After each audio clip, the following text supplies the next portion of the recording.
आपका स्वागत है फिर से हमारे YouTube चैनल में जिसका नाम है गुरुकुल। लास्ट वीडियो में हम लोगों ने पढ़ा था थ्योरम्स ऑन सर्किल के बारे में। अब आज पढ़ेंगे हम लोग उसी से रिलेटेड कुछ क्वेश्चंस के बारे में और फिर देखेंगे थ्योरम्स को रिवाइज भी कर लिया जाएगा। देखते हैं, चलिए। आज एक क्वेश्चन है पहला कि जिसमें लिखा हुआ है कि A B and C D are the two chords of the circle, मतलब A B and C D chords हैं एंड विथ सेंटर ओ, इसकी सेंटर ओ है, रेडियस है 5 सेंटीमीटर। मतलब अगर जो हम O को C से ज्वाइन करते हैं तो देखो सरकमफेरेंस से सेंटर को ज्वाइन किया, सरकमफेरेंस से सेंटर को जब ज्वाइन करते हैं तो क्या होता है, रेडियस। तो ये रेडियस ही तो हुई, तो ये वैल्यू दी हुई है 5 सेंटीमीटर। अच्छा, इसी तरह अगर जो हम सेंटर को A से ज्वाइन करेंगे तब भी तो ये रेडियस ही बनेगा क्योंकि ये भी सरकमफेरेंस पॉइंट है। तो ये भी है 5 सेंटीमीटर। ओके, आगे लिखा है सच दैट ए बी की वैल्यू है 6 सेंटीमीटर, मतलब ये ए बी कॉर्ड की लेंथ है 6 यहां से यहां तक, और सी डी की कॉर्ड की लेंथ है 8 सेंटीमीटर। तो ये 8 सेंटीमीटर है पूरा यहां से यहां तक। आगे OP is perpendicular to and OQ is perpendicular to CD, तो ये दो परपेंडिकुलर्स हैं। हमें डिटरमाइन करना है कि ये PQ की वैल्यू क्या होगी। चलो अभी देखते हैं, थ्योरम के बारे में रिवाइज करते हैं। थ्योरम ये थी कि अगर हम किसी सेंटर से कॉर्ड पर परपेंडिकुलर ड्रॉ करते हैं, जैसे कि यहाँ सेंटर से दोनों कॉर्ड्स पर परपेंडिकुलर ड्रॉ करेंगे, OP and OQ, and OP perpendicular to AB है, OQ परपेंडिकुलर टू CD है। तो ऐसे में थ्योरम ये कहते थे कि कॉर्ड को ये सेंटर से डाला गया परपेंडिकुलर बाइसेक्ट करता है। इसका मतलब ये हुआ कि अगर कॉर्ड AB की लेंथ 6 सेंटीमीटर थी तो ये P पॉइंट इसको बाइसेक्ट करेगा और ये हो जाएगा 3 सेंटीमीटर का। AP की वैल्यू 3 हो जाएगी और ये PB की वैल्यू भी 3 हो जाएगी। बाइसेक्ट करने का मतलब यही होता है, दो इक्वल पार्ट्स में डिवाइड कर देना। ठीक है, ऐसे ही दूसरी कॉर्ड के साथ होगा। दूसरी कॉर्ड की लेंथ थी 8 सेंटीमीटर, तो परपेंडिकुलर ड्रॉ करेंगे तो ये 4 सेंटीमीटर हो जाएगा और ये भी 4 सेंटीमीटर हो जाएगा। ओके, अब ऐसे ही जैसे ज्वाइन किया तो यहाँ पर दो राइट एंगल ट्राइंगल बन गए जिसका नाम है OCQ और एक OAP। इनमें देखेंगे तो दोनों में दो दो साइड्स पता है हमें, तो क्यों ना पाइथागोरस लगा करके तीसरी साइड को निकाल लिया जाए जो मिसिंग साइड है। तो सबसे पहले यही करते हैं, इन ट्राइंगल OCQ, इसमें अगर देखा जाए तो 90 के अपोजिट साइड है OC, ये इसकी हाइपोटेन्यूज हो जाएगी। तो OC square is equal to OQ square plus CQ square. OC की वैल्यू 5 है, 5 का स्क्वायर, OQ की वैल्यू निकालनी है हमको, CQ की वैल्यू 4 है। 5 का स्क्वायर 25 हो जाएगा, OQ स्क्वायर ऐसे ही लिखा रहेगा, 4 का स्क्वायर 16 हो जाएगा। अगर ये 16 को इधर लाके माइनस करते हैं तो 25 माइनस 16 कितना बचेगा, 9। तो OQ की वैल्यू आ जाएगी 3 सेंटीमीटर, स्क्वायर रूट ऑफ 9 3 हो जाएगा। तो हमें ये OQ डिस्टेंस पता चल गई। अब जैसे OQ निकाला ऐसे OP निकालेंगे और OP में से OQ को जब माइनस कर देंगे तो PQ आ जाएगा, ये करने वाले हैं। तो सिमिलरली जैसे यहाँ पाइथागोरस लगाया है दूसरे ट्राइंगल में लगाएंगे, इन ट्राइंगल OAP, OAP में अगर पाइथागोरस लगाते हैं तो P 90 डिग्री है यहाँ पर, इसके अपोजिट साइड OA हाइपोटेन्यूज हो जाएगी, तो हाइपोटेन्यूज का square equal to perpendicular square plus base square.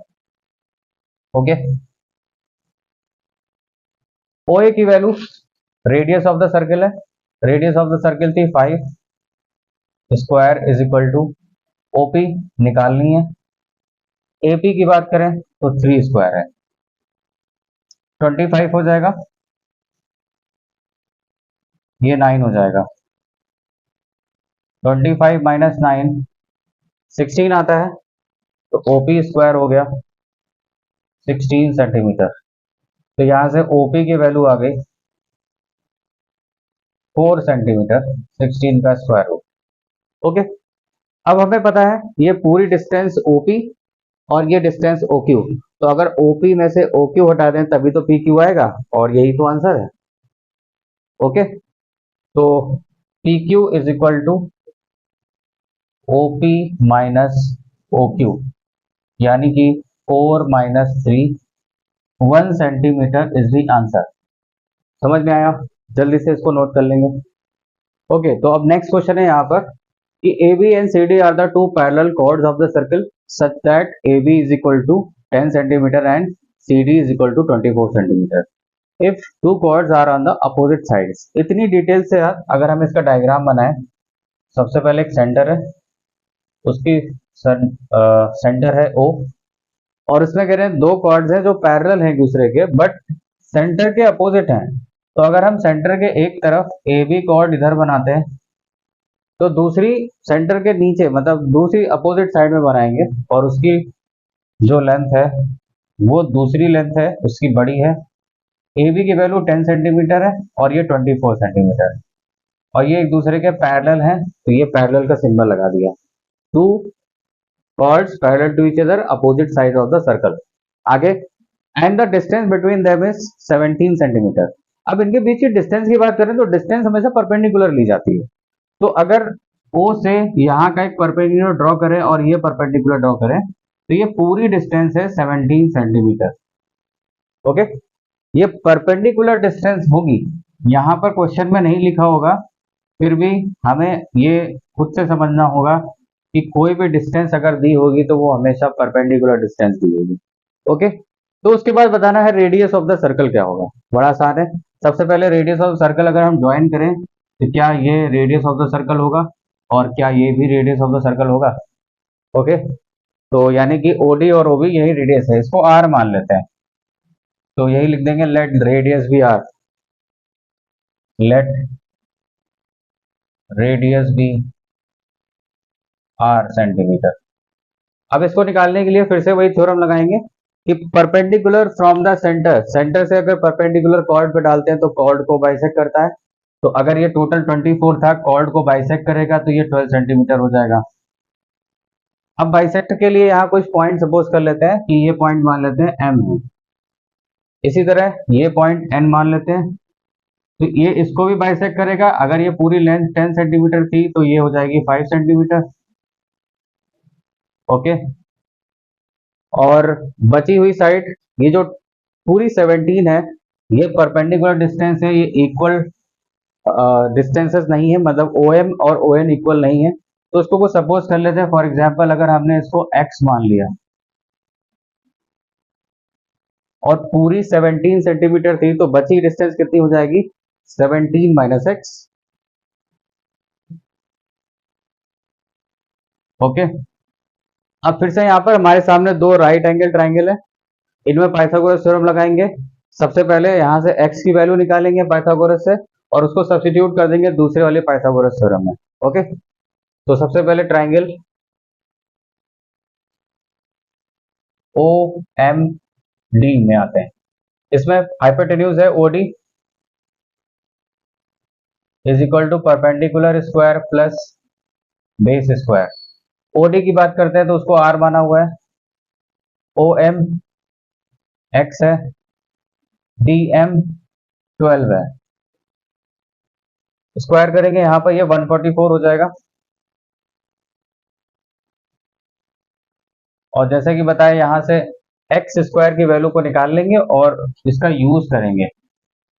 X square is equal to आ जाएगा आर स्क्वायर माइनस 144।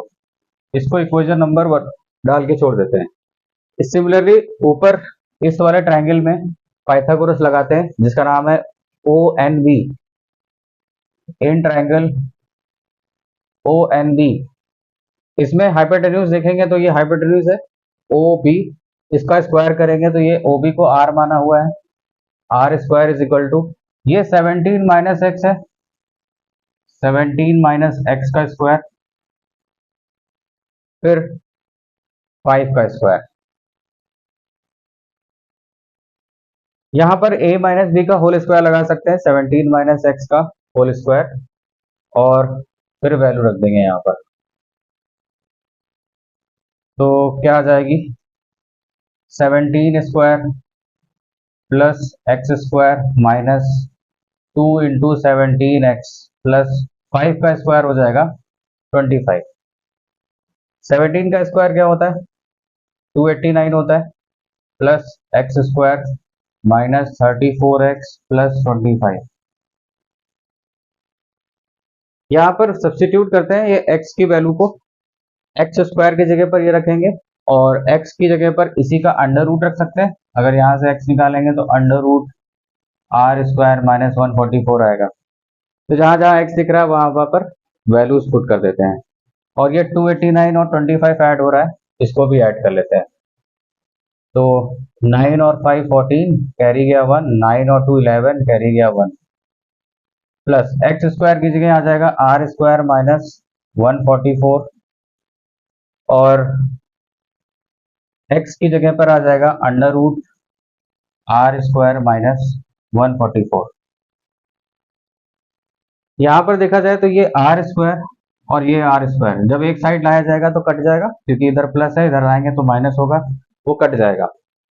और तो इसको काट दिया, इधर 0 बचेगा इक्वल टू 314 में से 144 माइनस करेंगे तो 4 माइनस 4 0, 1 माइनस 4 11 माइनस 4 7 और 2 minus 1 1 minus 34 under root r square minus 144। यहाँ पर एक साइड में इसको कर लेंगे तो under root r square minus 144 equal to 170 upon 34 हो जाएगा। ये 17 से कट रहा है, 17 10 जा, 17 2 जा और 2 5 जा, मतलब इक्वल टू में 5 बचा। अब अगर r की वैल्यू चाहिए तो दोनों तरफ स्क्वायर कर देंगे, ये अंडर रूट हट जाएगा। तो यहाँ पर सॉल्व कर देते हैं इसको, इसके बाद वाली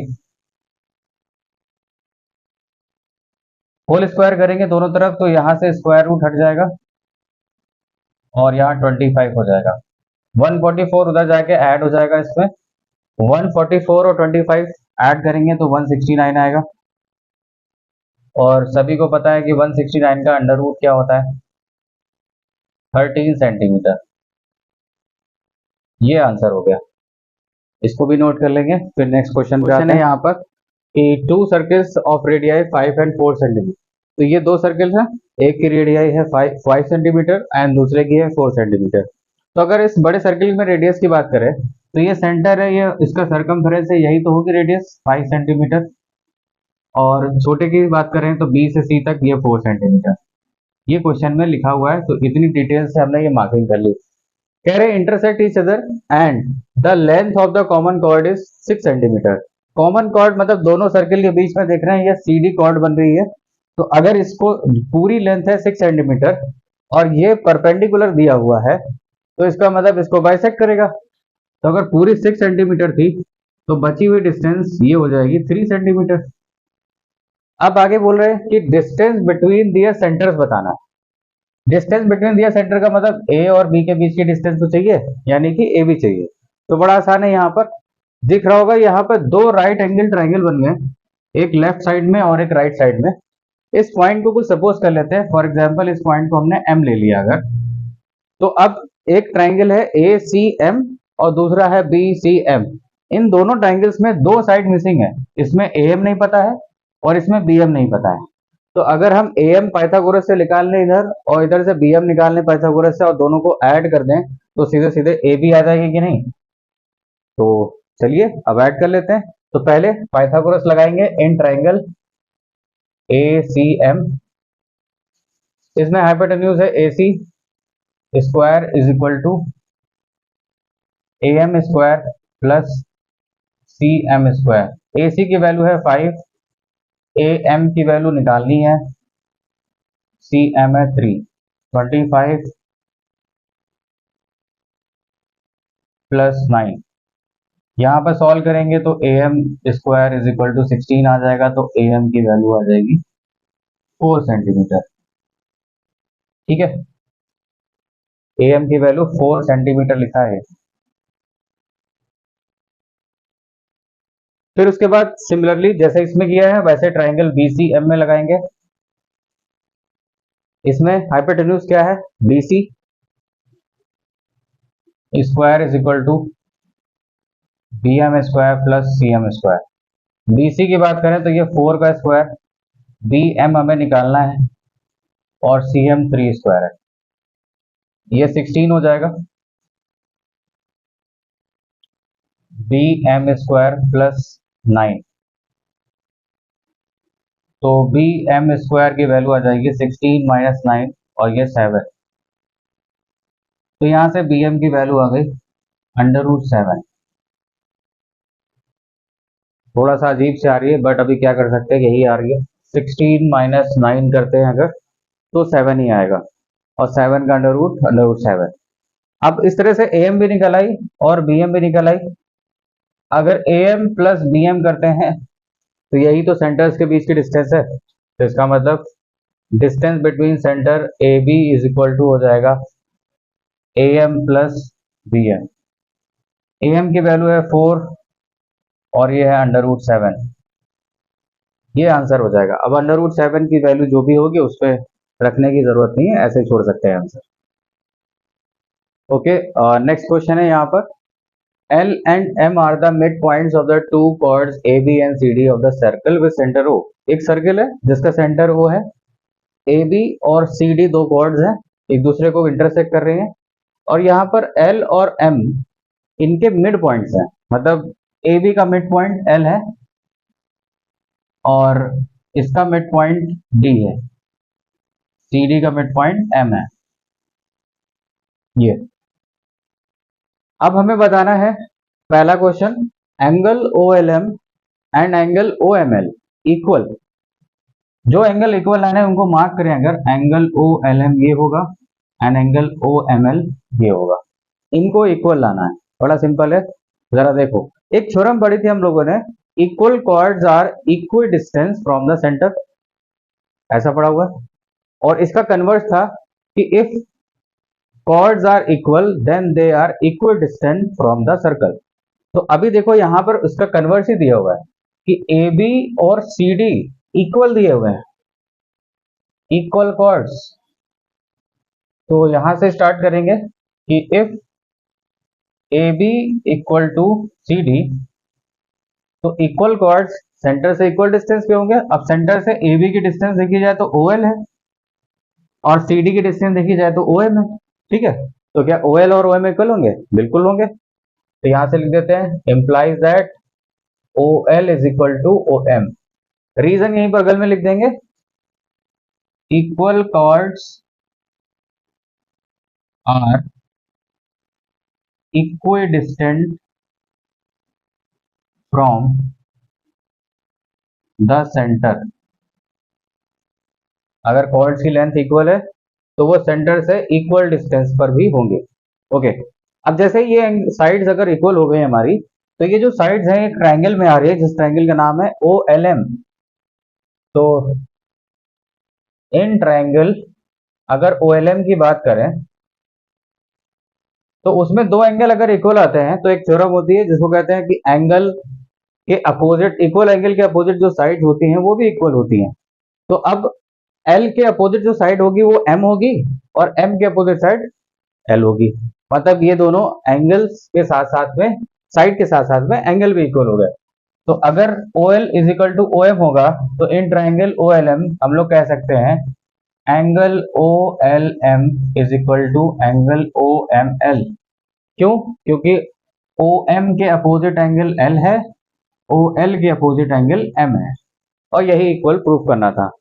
यहां पर लिख देंगे angles opposite to equal sides are equal. Okay, अब सेकंड क्वेश्चन पे आते हैं इसी के। पहला हो गया, आसान था काफी, खाली एक थ्योरम का यूज करा यहाँ पर। अब हम लोग प्रूफ कर सके हैं तो ये वाला एंगल इसके इक्वल है। अब दूसरा एंगल लाना है ALM और CML। ALM, अगर ALM की बात करेंगे तो ये एंगल होगा वो, और CML की बात करें तो ये एंगल होगा। इनको इक्वल आना है, बहुत आसान है। अभी जो एंगल इक्वल आए हैं और ये जो एंगल दिया हुआ है, इनमें क्या रिलेशन होगा पहले ये समझते हैं। इसमें भी थ्योरम ये लगेगी कि अगर ये देखो OL जो साइड थी वो इनको बाइसेक्ट कर रही थी क्योंकि एल मिड पॉइंट था यहाँ पर। तो थ्योरम ये थी कि अगर कोई साइड कोई डिस्टेंस जो सेंटर से ड्रॉ करें किसी भी कॉर्ड पर और उस कॉर्ड को वो बाइसेक्ट कर रही हो तो वो कॉर्ड पे परपेंडिकुलर होती है। तो इसका मतलब ये जो एंगल है ये पूरा ओ एल ए ये 90 डिग्री होगा। क्यों? क्योंकि एल मिड पॉइंट है इस वजह से। इसी तरह ये भी 90 डिग्री होगा। तो पहले इतना लिख लेते हैं कि as O L bisect side A B and O M bisect side से बेटर है यहाँ पर कॉर्ड लिख लिया जाए क्योंकि ये कॉर्ड है। Chord A B and O M bisect chord C D. तो अगर ये बाइसेक्ट करते हैं तो ये परपेंडिकुलर होंगे, ये थ्योरम है।